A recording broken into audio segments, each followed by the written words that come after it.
Welcome to the Battlefield Show. I'm your host, Sage Goodwin, and as always, I'm joined by the man, the myth, the legend, Sammy Boy. How you doing today?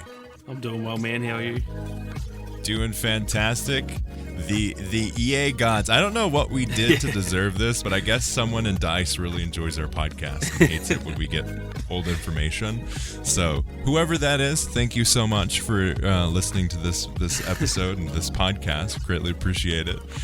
But in this episode, we're going to be talking about all of the things that DICE has learned over the course of the beta, the new specialist, and some of the changes to those systems. So let's jump right in and start talking about this.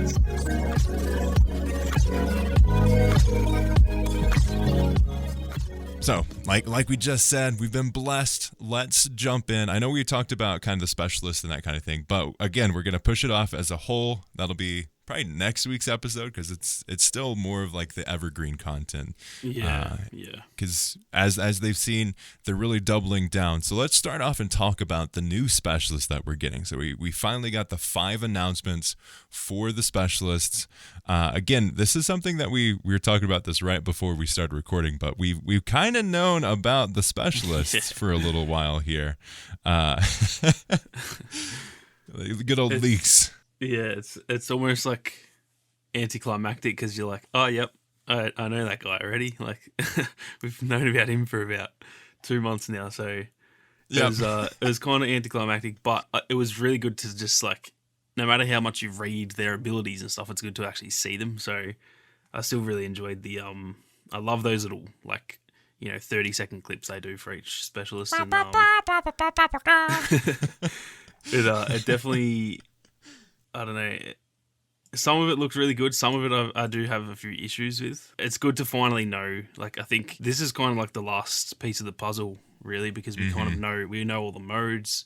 We now know all the specialists. So I feel like 90% of the news about the game is finally here. And it was good to finally see the final 5, even though, like you said, we've essentially already knew about them for the last couple of months. Exactly. Yeah, so we've kind of known about them, but it is finally that like missing piece that we haven't been fully able to say, hey, this is the system, these are the amount of people that we're getting, and this is the amount of like customization or uniqueness between those specialists, and now we kind of have that. So let's start off with kind of just listing out the characters. So we have Naveen Rao, who is the hacker, kind of the crypto, if we want to kind of compare it to its brother over there, Apex, and they have the cyber warfare suite as well as the Trojan network, so you can hack enemies, and then when you kill hacked enemies, it also identifies other enemies around them, as well as the ability to go through and scramble enemy vehicle systems, disable rangers, and trigger base defenses from a distance. And you can also adjust things on the map. So I think that's going to be pretty cool to see. Again, I'm not sure how unique they'll be or how popular they'll be. What are your thoughts on Naveen? He seems kind of like you just said. He seems almost a little bit, I guess, basic. I'm not sure how useful those abilities. He's definitely ordering a pumpkin spice latte, right? Absolutely. I'm not sure how. Like, I just feel already like he's a bit weak. Maybe. Obviously, we need to play. Like, it's gonna be hard to know until we actually get our hands on it. But he definitely seems, at least just for me. Maybe it's just because it's not my playstyle, for example. But he seems a little bit sort of underwhelming. But to be honest, I think most of the specialists are a little bit underwhelming in the way that they're not like an Apex character where they've got like the 3 abilities. It's kind of just like one ability and one little trait. So I don't think he doesn't sound terrible compared to the rest or anything. But yeah, he's definitely one that I'm not too like overly interested in as right now anyway. Yeah, definitely not the playstyle that I'll be looking for in Battlefield 2042. Just not really stand out. Not really in terms of the Battlefield experience, like as a whole. Even if you're playing the objective, you won't really necessarily utilize his abilities all that well. So I don't know. We'll see. Yeah. Next off, we have Santiago Dozer Espinoza, which is he has the ballistic shield and blast resistance, and this one's gonna be fun. This is kind of like the Gibraltar of Battlefield over here with the ballistic shield, really standard. Instead of kind of being able to equip it, that's his special equipment for the game. What are you thinking? What are you thinking here? So Dozer was one of the ones that I really am not a fan of. The whole ballistic shield thing, even in other games, like there was a long period there where in Warzone that was like the meta was to run a riot shield and you could not be killed. And on top of that, it actually seems like this essentially shoots the bullets back at the enemies and deflects their shots.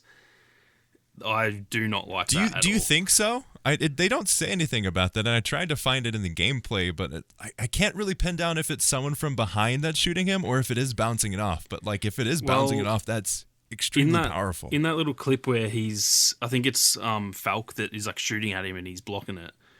It has hit markers on his screen and then she dies. So I don't know if maybe the hit markers are just like to say that you're blocking shots or something. Mm-hmm. But it just looked like it literally looked like in Battlefront when you block someone's blaster bolts with a lightsaber. Yeah, it did. And then it hits, goes back to them. You couldn't really see the bullets hitting her. So again, I don't actually know that. But the hit markers were worrying, and it looked at first glance anyway that he was essentially deflecting bullets back at her, which I really, really do not like that. It's just it's enough that you can be essentially unbeatable from the front. Like you can't kill him from the front. But then the fact that if you, let's just say he comes around a corner, you're low health and you don't realize the shield straight away and you just shoot at him by habit, then you're dead. And I don't know, I'm not a fan of that. But if they can fix that, I think I'll be okay with him, even though I'm still not a fan of riot shields. Like, yeah, it's also not the biggest. If it can't deflect shots, it's not really an aggressive thing. Like he's just stopping damage. So if they fix that up, then I'll be fine with it. I think it's a decent enough ability, and it won't be like too overpowered or anything. And people will find out a way to counter definitely. it. So yeah, he seems a bit interesting to me. But yeah, hopefully they fix that if that is the case. What do you think about him? I think now, like the riot shield's something that I can never really do very well with when I play with him, but I do struggle when I'm against with kind of like riot shield stuff. But I think the bigger thing that's going to be really awesome about his character is the blast resistance, because that's something that's going to be really impactful if you can. The combination of the two is going to be very good, and you're going to regen faster from those shots as well. So I think that's going to be the more impactful side of things. A question I have, and I'm going to ask this question when we get to the specialist discussion in the podcast next week, is what is the difference between Dozer and Irish Graves? I think there's so much of a correlation that they're just like maybe just a little bit out of focus from each other, but they're super close. That is a good point. I actually didn't think about that until you just said it, but really Irish just has a non-portable version of the riot shield, really. He just puts it on the ground instead of carrying it. And then I guess the little trophy system thing that he has, in a way, is just a slightly better version of the blast resistance. So they are pretty similar. Like I actually had not thought of that. They really do. They do different things, but the actual like core, the thing that they're actually stopping is essentially the same thing. They're stopping damage from in front of them, and then Irish is stopping, essentially completely stopping grenades and stuff, and then Dozer is just stopping like half the damage. So they are pretty similar. I did not think of that. You can copy my homework, but make sure it's a little bit different. Yeah, that's exactly it. So yeah, I don't know how it'll play out, but we'll get into that when we talk about it next week. Next up, we have Emma Sundance. I think it's Rosier. Because she's Yeah, French. I think Rosier would be. Yeah, she's French, so that's how I'm going to say it anyway. It Yeah, sounds nice and fancy. Rosier. So yeah, she's got smart explosives and then the wingsuit. The wingsuit is something that we've all known since the original release, that someone in this game was going to have a wingsuit or you'd be able to equip a wingsuit.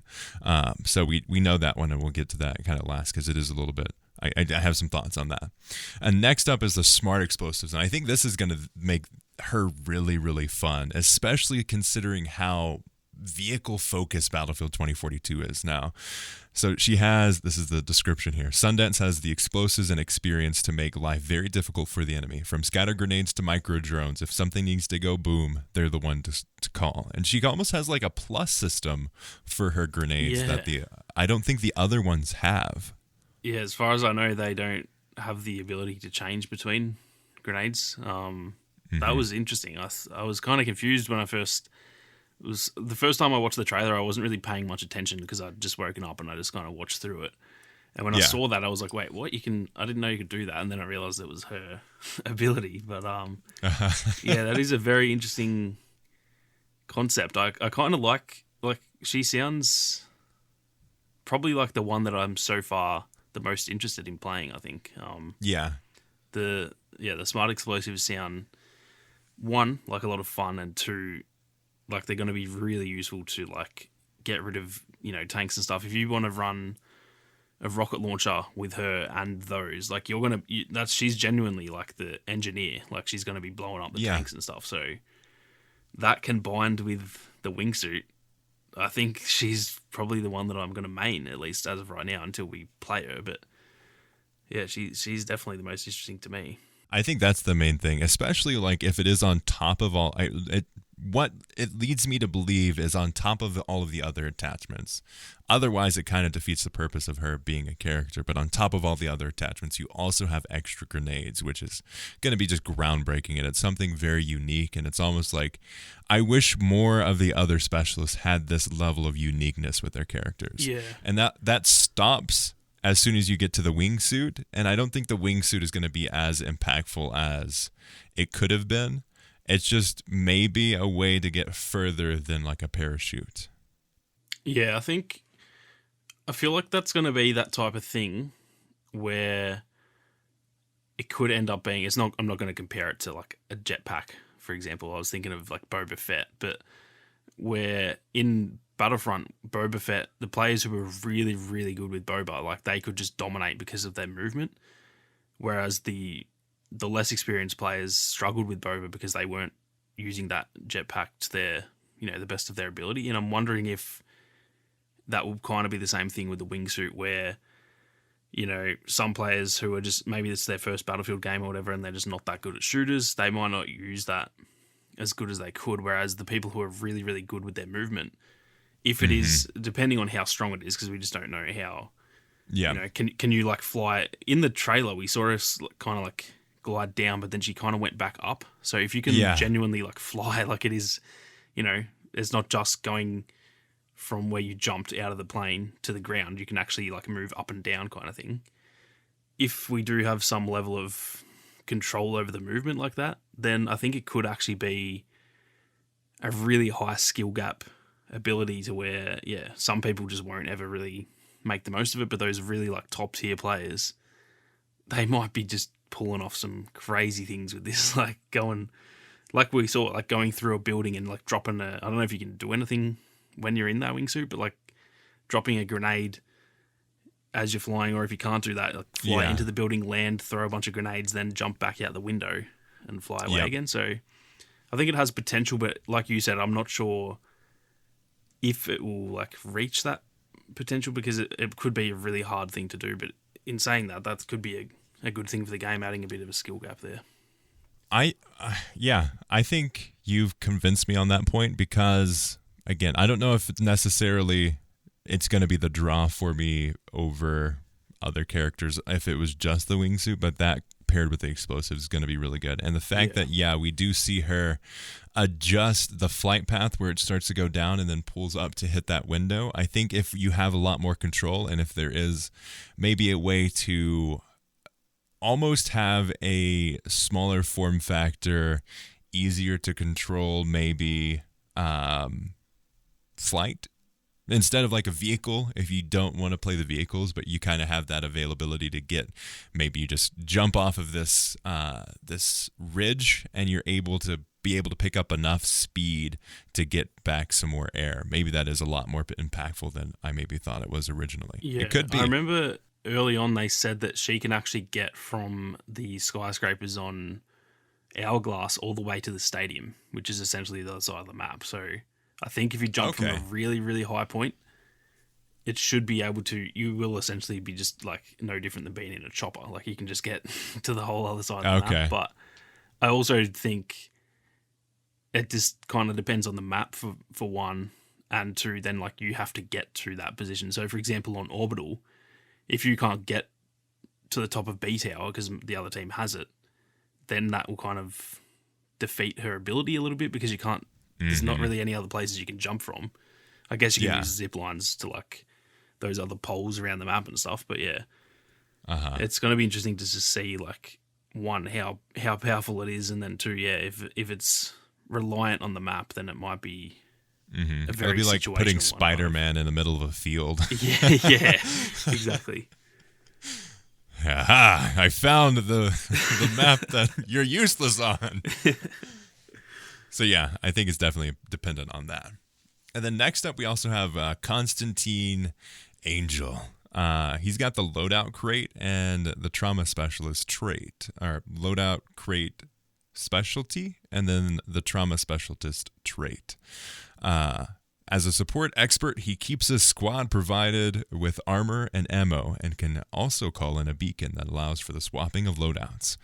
Angel can revive any ally with their bonus armor health filled. So he's kind of like the flip side of Maria Falk. So Maria Falk's all health based and reviving people quicker with full health. And then on the opposite side, we have Constantine here, where you revive people and they get full ammo and armor back, I believe.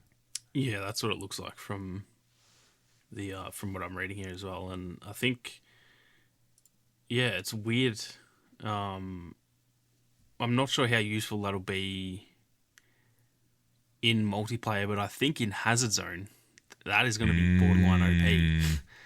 If you can load into a game with a sniper, right, and you're on breakaway, so it's all long lines of sight and stuff, and you've got two people in your squad with snipers because you know that probably no one else is going to run a sniper, and you can just dominate them at range. If you then have the ability to like, okay, we need to push down there, and that's close quarters area, let's call in a loadout and completely change our loadouts, then that could end up being really kind of broken. But then again, it might add to the, team composition sort of thing that they're going for, where it's like, well, it's not OP because you can do it too. Your team can also do that if you bring him with you. So in multiplayer, I'm sure it'll be good, but I don't see that as like a really good ability. But in Hazard Zone, man, that's going to be very interesting to see how that pans out.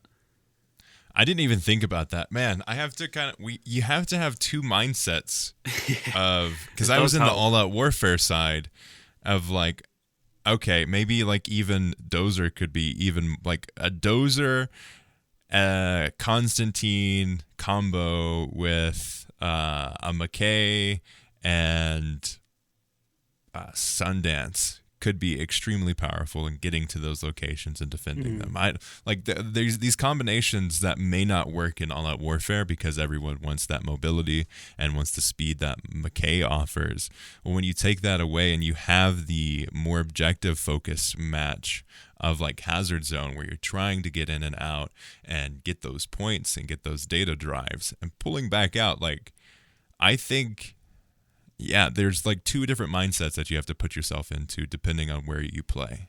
Yeah, and I think, like, for example, with McKay, like, I saw him as easily the best in the beta and just, like, in multiplayer in general. But then, now that I think about it, in Hazard Zone, I feel like he is essentially useless. Like, what's even the point of having that zipline? Because I just feel like that's not really... It might help every now and then, but you're not going to be in, like, crazy amounts of gunfights to where it's going to be useful like 10 times in a game to get onto a roof. So Yeah. it's weird there is really like, it almost feels like the ones who are really good in multiplayer are going to be bad in Hazard Zone and then vice versa. So it's kind of weird to see, but it does make it, and again, we'll probably save this for the actual specialist podcast, but it kind of makes the specialist system make a lot more sense with Hazard Zone. When you actually think about them for that, it makes it go like, okay, I can see what they were going for here. But then, in multiplayer, I'm still not sure that it's the right way to go. But yeah, like I said, we've got thoughts on that, and we'll have to save that for next exactly. Week. So I said this in a recent video, and I stand by this. The DICE released and announced the modes completely wrong. They should have announced Hazard Zone first, so we had the idea of why the specialists were valuable, and then later on wowed everybody with the level of customization and creativity that Portal would give us. I think if they finished off with Portal, a lot more people would be hyped than if they ended it with Hazard Zone, because I keep an eye out on other people's channels and kind of like very statistic based in terms of how I look at other people's content, and like there's the amount of hype that was there when Portal was announced versus the hype that was there when Hazard Zone was announced is completely wrong. Like it's so low in terms of hype for Battlefield 2042 that it would have been so much better if it was kind of reversed there. Yeah, it is a good point. I didn't really think about that. They, especially after the beta, like the main thing has been the specialists, and if they had now announced Portal, everyone would be like, I don't care about the specialists anymore. Yeah, who cares? I could turn them off. Yeah, but then also on the flip side of that, it's like, I know a lot of people probably would have thought, oh, now they're just trying to cover for their mistakes and blah, blah, blah. So I guess I wonder if they like maybe second guessed whether they wanted to do, because the way you said it makes sense. Like Portal should be the final thing we see, because one, it's also the biggest part of the game. Like it's got so much content, so that should be the final. It's got 3 other games inside of it. Yeah. So yeah, I definitely agree with what you're saying, but then I wonder if they like thought that maybe people thought they'd be like covering it up, because let's just say they show the specialists and stuff and people don't like it. Then a few months later they go, oh, don't worry, we're doing Portal. I think a lot of people, like the community, might have been like, oh, now they've just made this mode that they're trying to like correct their issues or whatever. So calm down, guys. We have this thing. Yeah. So I agree with the way you said it. I think that's the smartest way to do it. But I also almost think that no matter which way they announced them all, there would have been some level of backlash. Because if they came out first, for example, with Hazard Zone, because that's like the least hype from what we can see, they might have also been thinking like, oh, well, we want to start strong. So if we release that, people won't be that excited. So there's a lot of different ways around it. I could not agree more with the way you said it. That makes way more sense to me. But maybe they just thought, oh, look, we need to just start strong and go that way. But it is a weird way now you think of it.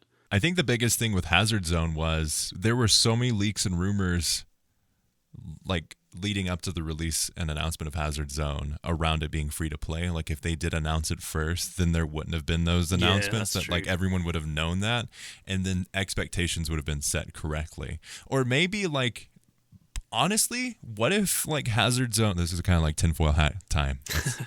everybody get your aluminum foil hats. We're going in.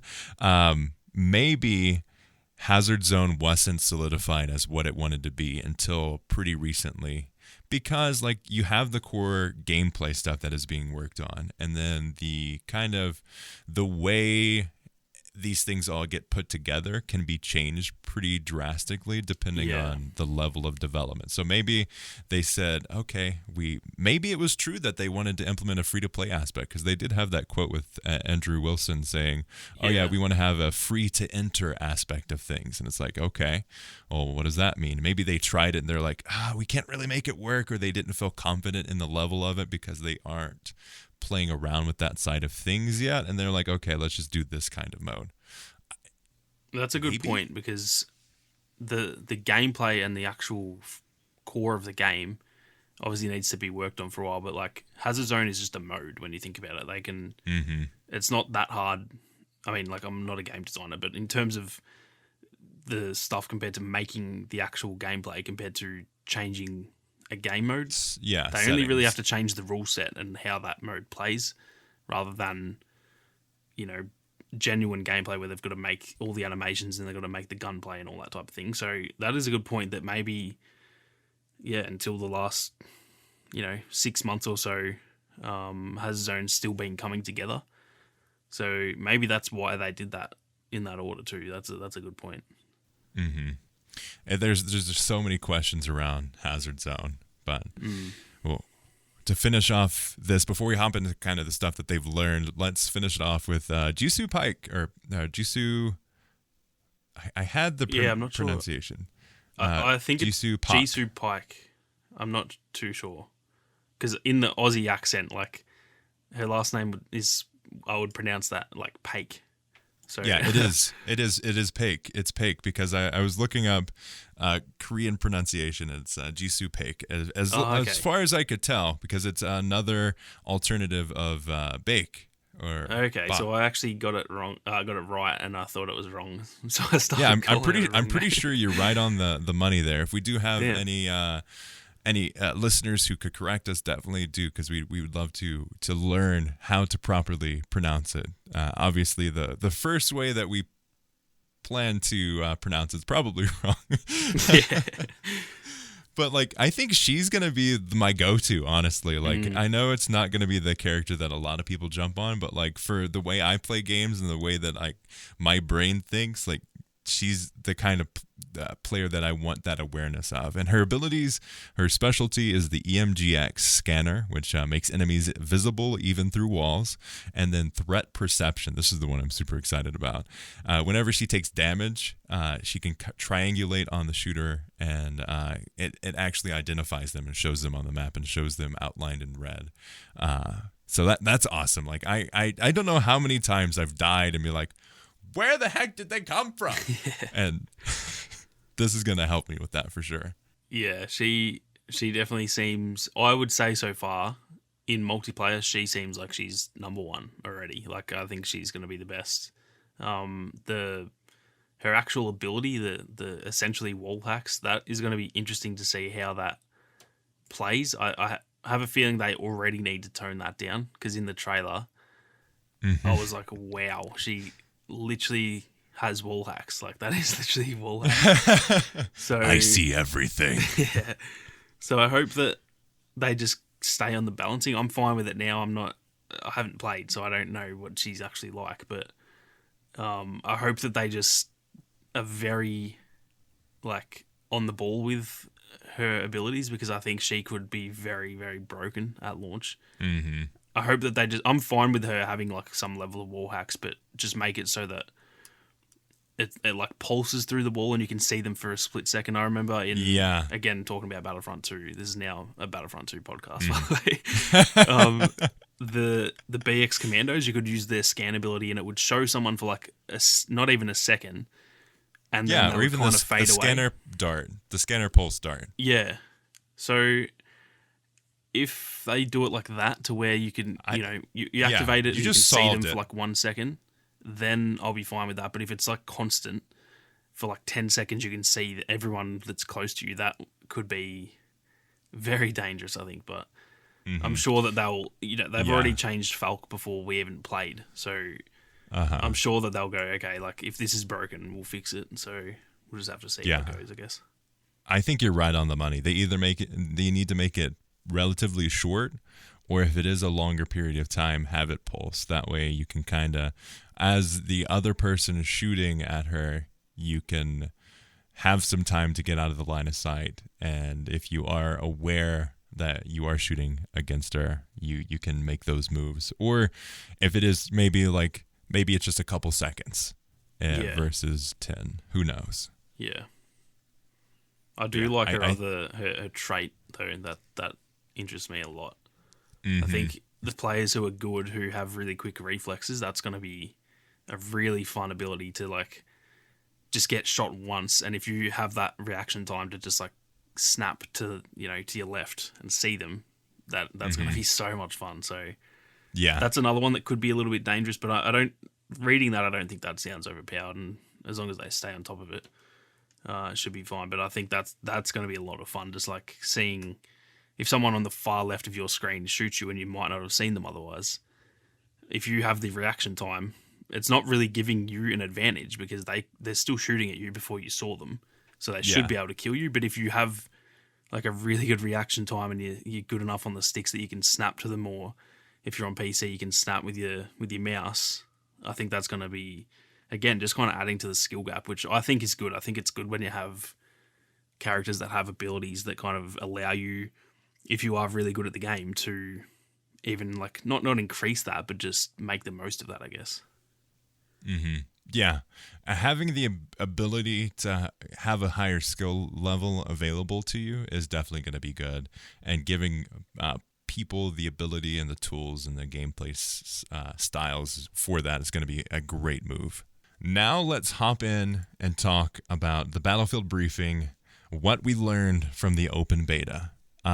So there was a lot of clarification and kind of butt covering in this, but once you look past that and be like, okay, so they're definitely saying it was not the full experience that was given to us. Like, it was not showing the full thing. Like, yes, we know that. That's obviously the beta, but we do know you guys are working on it, and there's definitely a good kind of perspective and a good kind of view into what the game is ultimately going to be like at launch. And they do say that they branched off this build in August. So by the time we played it, it was about 2 months old.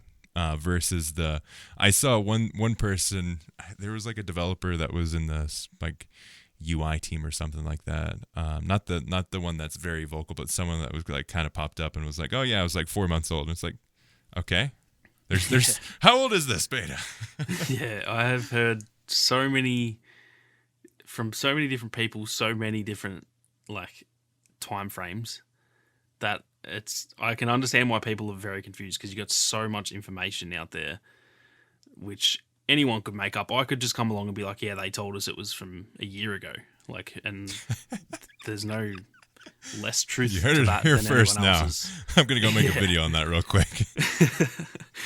So it was definitely good that I'm really happy they clarified that, because that's what they told us in the beta test. They said it was 2 months old, and when I saw it there, because I thought when everyone else was saying like, oh, it's 6 months old and all this stuff, I was like, well, now I'm second guessing myself. Did I hear them so wrong confused. or something? So yeah, it was good that they finally confirmed that, and I think that's an average time for a beta. Like, that seems 2 months seems about what everyone else generally says. So it was good that they finally clarified that. Definitely. And they started off. Now, I'm of two minds, and I think you may share this considering we're both anti-vehicle people, but they upped the amount of tanks that are going to be on Orbital from 4 to 8 on PC, Xbox Series X and S, as well as PlayStation 5. I didn't feel there was a need for this. Yeah, I'm kind of indifferent. I don't want more tanks. But I also didn't feel like there was already too much, so I'm kind of just like in the mindset of, I guess we'll wait and see. Like, I don't know how that's going to play, but with the tanks, because I barely saw any. Yeah, that's kind of the thing where it's like, okay, well, now that I think of it, I didn't actually see that many tanks, so maybe it's okay that they're doing this. But then on the other side, it's like, I don't want more tanks, because that's going to be annoying. So we'll have to see how that goes. And I'm sure if it becomes an issue, like those types of things, I think they can literally change like on the fly. So if people really don't like it, I'm sure they'll change it. But it'll be interesting to see, because again, kind of like you, I thought it was a good balance where there was tanks. I died plenty of times to tanks, but it wasn't like every death was a tank. Whereas in Battlefield 5, like half the time you die is to a tank sitting on a hill. So I just don't want that again. It's like anchovies on pizza. If you love anchovies, there's never enough. But if you hate them, it's like you can avoid them. But if you add more anchovies, it's going to be harder. So I don't know. It's one of those things that we won't know until we see it in action. But I found it interesting that was the decision that they were like, oh yeah, they want to make a big deal about, hey guys, we're doubling the tank count. Yeah, I wonder if that was like a because like we've said, we're not vehicle guys, and maybe we're not as in tune to the vehicle side of the community. So maybe that, I didn't see it, but maybe that was a thing that a lot of like the vehicle players were calling out for. But I really didn't see anyone saying we want more tanks. But again, that's probably just because I'm not. Yeah, we're both cultivating that community of non-tank people. Yeah, exactly.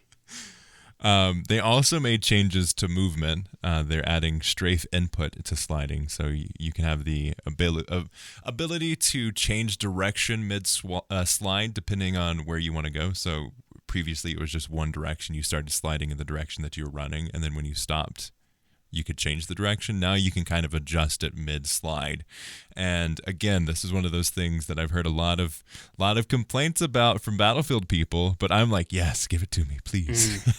I think I remember on last week's podcast, I said that I sometimes think a lot of Battlefield fans are a little bit stubborn with the game, and rightly so, they've been playing for so long, but yeah, I've been playing Battlefield for 10 years as well, but I've also been playing other games, and I want Battlefield to adapt some of those things that other games are doing, because as good as Battlefield is, there are certain areas where it's not as good as those other games, and if they can, pick those little areas of the other games that are really good, like the movement and the gunplay and stuff, it's only going to make Battlefield better. So I think people will get used to it eventually. I didn't feel like this. I mean, I thought the sliding in Battlefield 5 was way more overpowered than in the 2042 beta. So, yeah, I'm all for it. I think when it comes to movement, what I'm pressing on my controller, I want to happen in the game. If you have limitations, within reason, I don't want to, if I hold the jump button, I don't want to fly, obviously. But like, if I'm moving in a certain direction, if I slide and then I have to quickly move because someone's shooting at me, the ability to do that now is good. You want your game to be responsive, so I'm all for that. Those types of changes are great to me. Yep, right there with you. They also added the ability to vault on moving objects, and they're working on toning down jump spamming. So vault on moving objects, I did try to do this. Like, this is something, yes, because I thought like I was just not doing it right. Yeah, and I think they've said with Manifest, obviously the shipping containers can move around, so I think part of that might be that. Like, if you want to jump on a shipping container while it's quickly moving, I think you definitely need to be able to do that, as well as like cars. Like if when like a team or your squad mate has a vehicle and they're driving past you, and you can kind of quickly jump on the front of it, as unrealistic as that is, because you would obviously die. But like, it's good to get around the map, and I think being able to get on moving objects it's something you never really think of, but it is a pretty important thing to be able to do. Mm-hmm. Yep, it definitely is. Also, this is something that like I'm surprised that I didn't notice wasn't there. They're adding a nearby grenade indicator. Yeah, that was I thought it was bugged, so I'm confused if they just actually didn't put that in, which if they didn't, I'm very confused why there's no grenade indicator, because the amount of times that like I have seen so many clips from the beta of people getting like 5-man, 10-man multi-kills with grenades because no one knows they're there.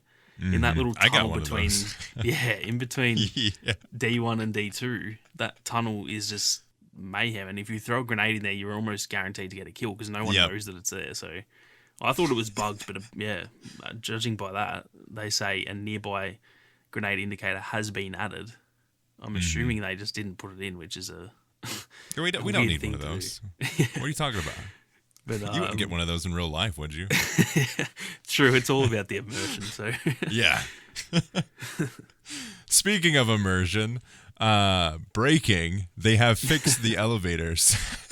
I'm kind of mad about that. That was good fun. I know, right? I like the dodginess of that, so I'm kind of it was like Diagon Alley. You run right at the door, and if you're in the right spot and you're a wizard, you can make it through. They've also, something that I'm so thankful for, and I'm glad that they're getting away from it. Like, I understand it in a historical shooter like Battlefield 5 and Battlefield 1, but they have adjusted the entry and exit animations, and they've removed some entirely. So I'm so happy about that. Yeah, that's one thing I remember ages and ages. This is like 6 months ago when I made this like a random video about like things that I want in the next Battlefield. That surprisingly, which is such a small thing, that was one of the things I talked about because I hate that in Battlefield 5 when there's a car nearby and you're getting shot at and you run to the car and you get in and instead of being able to drive straight away, you're just kind of like stuck for like 2 seconds.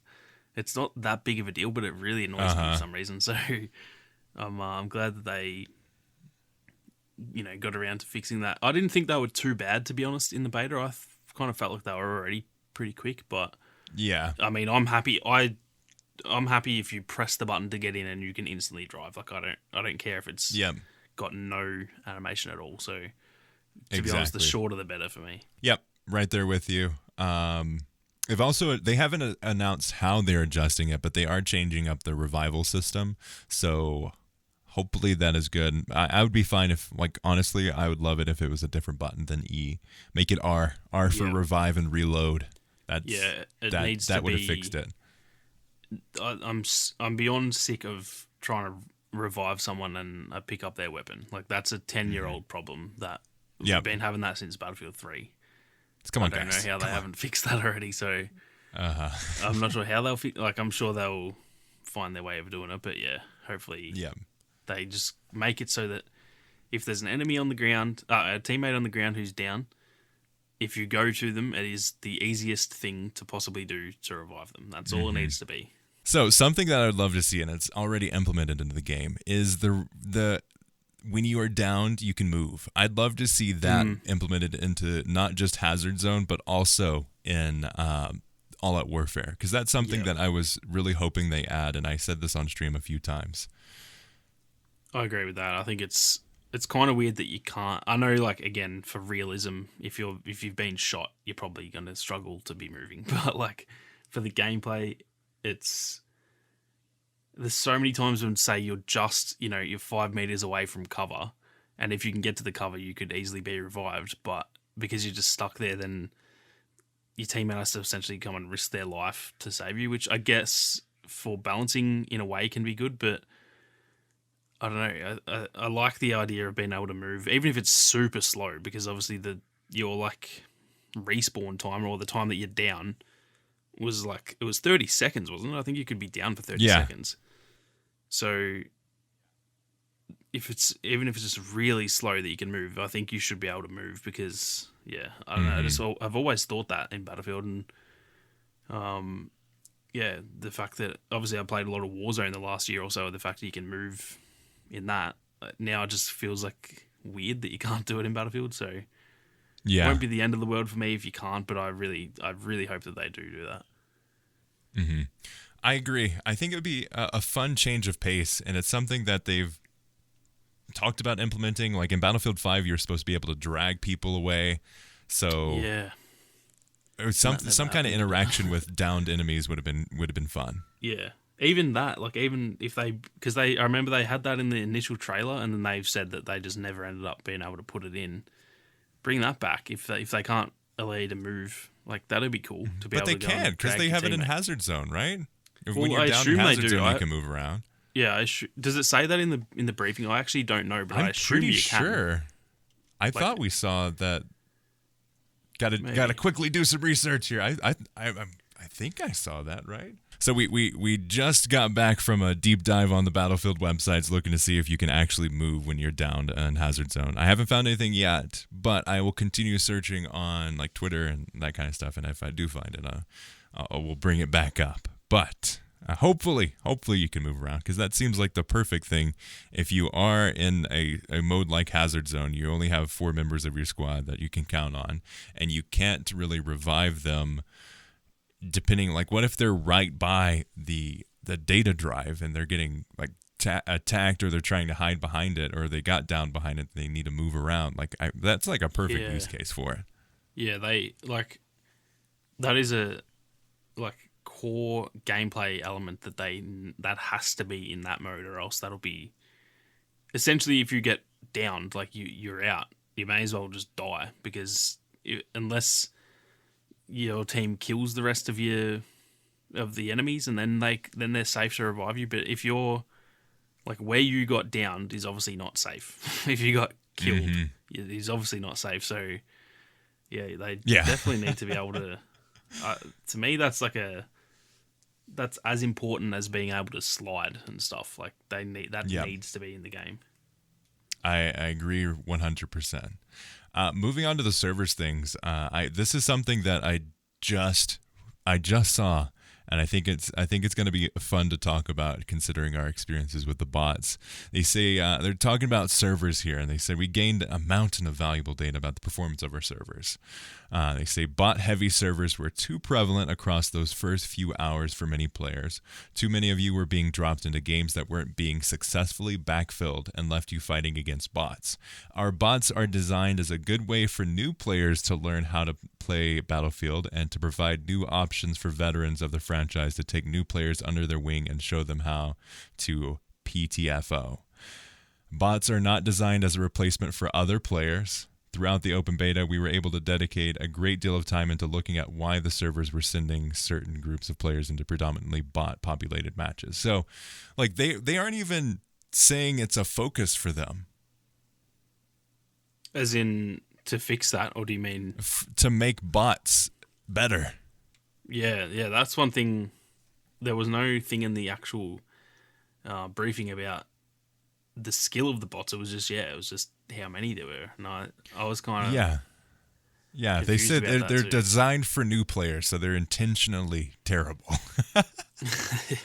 Well, in Hazard Zone, that is not really going to cut it, is it? Like, no. If they're just super easy, unless there's just like heaps. Because obviously, no matter how good you are, if there's like 100 bots looking at you, you're going to die.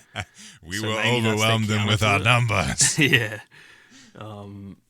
So yeah, I don't know. It's gonna be interesting. To be honest, in multiplayer, I don't care that much about the bots if they're terrible because there shouldn't be that many until like you know 5 years from now when the game is like dying. But I don't imagine, especially because they said like there were a lot of bot servers and that's not meant to happen. And like I said last week, the last like 2 whole days of the beta, I don't think I saw a single bot. So in multiplayer, I'm not too fussed if they're not very good.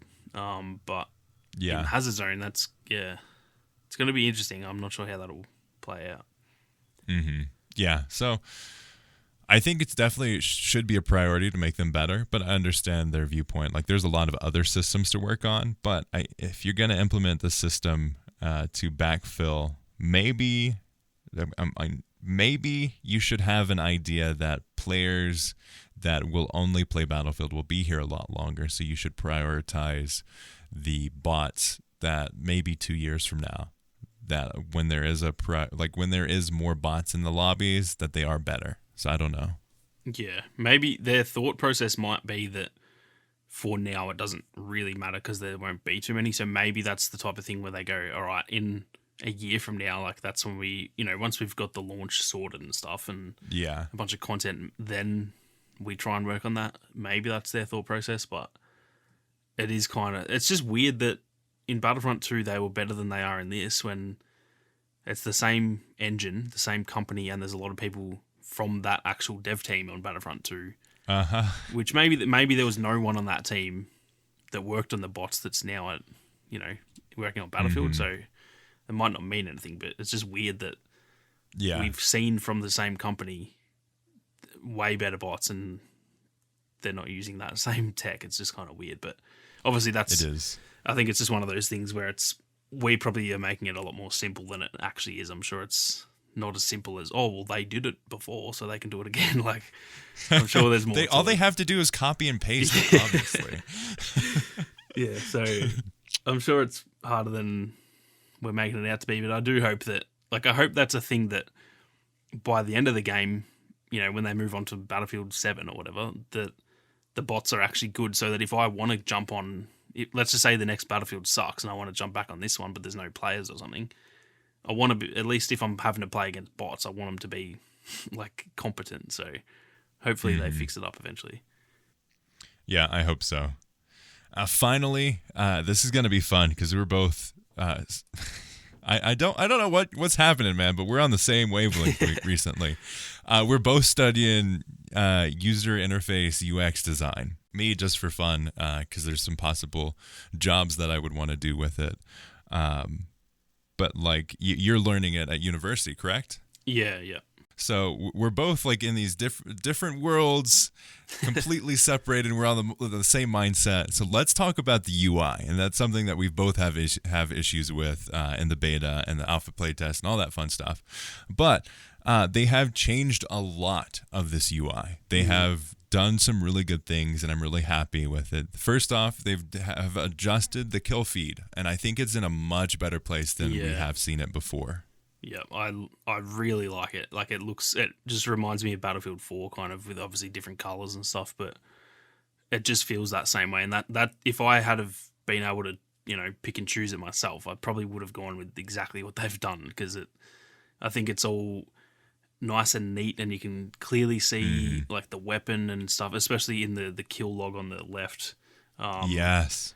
Being able to see like the team color. So if the first name is green, that means that's, a teammate killed someone, or if the first name's red, that means an enemy killed a teammate. And it's just all nice and easy to read, but it also looks nice as well. And I think that's just the key to a good UI, is it works as intended and it looks good. That's really the only two things you need to do. So and I think it's gone I'm really happy with it.